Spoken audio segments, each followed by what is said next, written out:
Hello friends, welcome to my channel మన ఇంటి వంటలు. నేను మీ సుధాను. ఈరోజు మీ ముందుకు వచ్చేసాను రెస్టారెంట్ స్టైల్ మిక్స్డ్ వెజిటేబుల్ కర్రీతో. ఈ కర్రీ చపాతీకి, ప్లెయిన్ రైస్కి, బిర్యానీ రెసిపీస్కి చాలా బాగుంటుంది.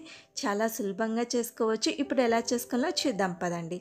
ఫస్ట్ ఒక మిక్సీ జార్ తీసుకొని అందులో 2 టేబుల్ స్పూన్ల ఎండు కొబ్బరిని వేసుకోండి.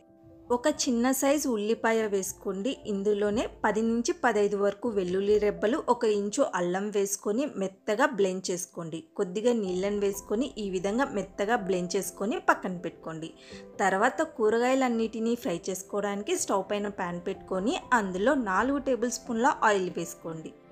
ఆయిల్ హీట్ అయిన తర్వాత ఇందులో కూరగాయలన్నిటినీ వేసుకొని ఫ్రై చేసుకోవాలి. సన్నగా తరిగి పెట్టుకున్న ఆలు, కాలీఫ్లవర్, సన్నగా తరిగిన క్యారెట్, బీన్స్, పచ్చి బఠానీలు, రుచికి తగినంత ఉప్పు, కొద్దిగా పసుపును కూడా వేసుకొని మీడియం ఫ్లేమ్లో పెట్టుకొని ఫ్రై చేసుకోండి.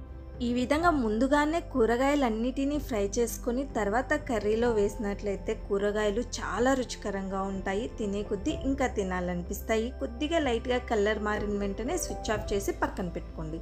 తర్వాత మెయిన్ కర్రీ చేయడానికి స్టవ్ పైన మరో ప్యాన్ పెట్టుకొని అందులో మరో 4 టేబుల్ స్పూన్ల వరకు ఆయిల్ వేసుకోండి. ఆయిల్ హీట్ అయిన తర్వాత 1 టేబుల్ స్పూన్ ఆవాలు, 1/2 టేబుల్ స్పూన్ జీలకర్ర, 2 ఎండు మిరపకాయలు, కొద్దిగా కరివేపాకు, సన్నగా తరిగి పెట్టుకున్న ఉల్లిపాయను వేసుకుని ఉల్లిపాయ లైట్గా కలర్ మారే వరకు ఫ్రై చేసుకోండి.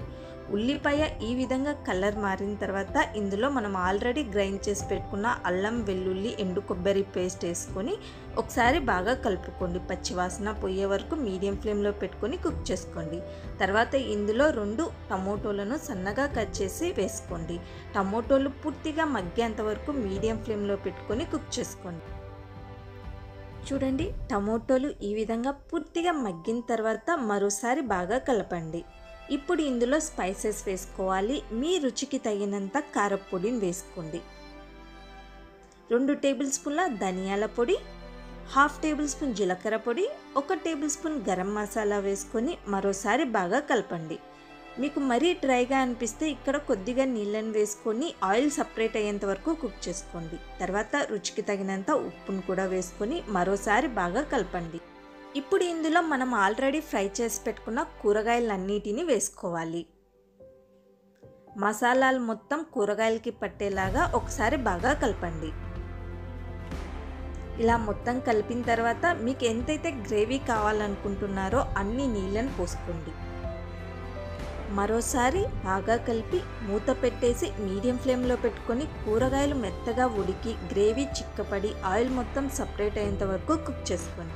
చూడండి, ఆయిల్ మొత్తం సపరేట్ అయిపోయింది, గ్రేవీ కూడా చిక్కబడిపోయింది. ఒకసారి కూరగాయలు ఉడికాయో లేవో చెక్ చేసుకొని ఉడికిన వెంటనే కొద్దిగా కొత్తిమీరతో గార్నిష్ చేసుకొని స్విచ్ ఆఫ్ చేసి సర్వ్ చేసుకోవడమే. ఈ కర్రీ వైట్ రైస్కి, బిర్యానీ రెసిపీస్కి, చపాతీకి, బటర్ నాన్స్కి చాలా బాగుంటుంది. చాలా సులభం కదా చేసుకోవడం. మీరు మీ ఇంట్లో ట్రై చేయండి. మీకు ఎలా వచ్చిందో కామెంట్ సెక్షన్లో చెప్పండి. వీడియో నచ్చినట్లయితే లైక్ చేయండి, షేర్ చేయండి. మోర్ ఇంట్రెస్టింగ్ వీడియోస్ కోసం ఛానల్ని సబ్స్క్రైబ్ చేసుకోండి. Thank you so much.